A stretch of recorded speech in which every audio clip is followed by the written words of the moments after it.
Yeah. So again, this is also one of those things, it grows with content. As you go, as you write content, there will be definition. You might think, oh, I am writing oncology, right?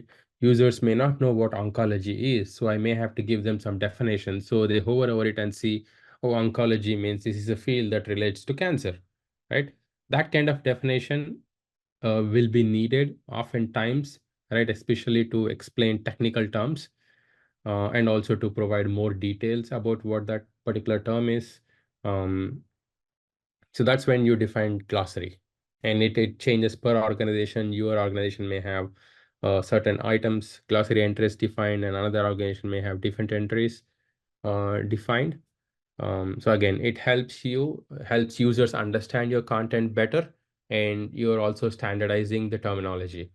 And then it helps in enhancing the readability. People know when they are in doubt, they just hover over it or click it and see what that means, right? This is another type of topic. Glossary is a type of topic where you define your entries. Each glossary entry will have a term and a definition, and if there is an alternate synonym for that, and usage, how and where it's used, related links, like if you want to send them to an alter external link and say, you can also link it there, right? So in our example, uh, for green tech, like let's say wherever you have carbon footprint, right? You want to show when people see the term footprint, show them a tooltip or show them a link that explains what carbon footprint is for your company, right? In our company, it says the total amount of greenhouse gases, including CO2, methane, etc., etc. And alternate term, like in this page, I am using it as carbon footprint. In another page, I may use CO2 footprint, right? You're just basically standardizing and providing more context about that term. And I also have like example usage, CO2 footprint of our company has significantly decreased because they are using my product, right? Let's create one. Like this is how your glossary entry will be. You have a glossary entry, you have a term, a definition, an acronym, like what other alternate things are, and alternate body.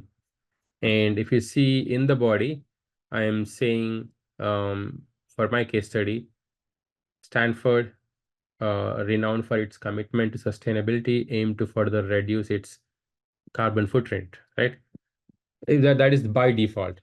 Now, when I apply my glossary term, it will have add these two tags, and upon hover or upon click, it will show this uh, content. Repository view and okay, go to green tech, products, energy saver. I created a map for uh, green tech solution Stanford case study. So if you go to outputs, in my output, come here, you see wherever the term carbon footprint is, it's showing a link, right? Again, I did not do any CSS, so it's simply showing as a link. And when you click, it shows you the definition of what carbon footprint is, right? In general, people convert this to a tooltip, so people don't have to go outside of the page.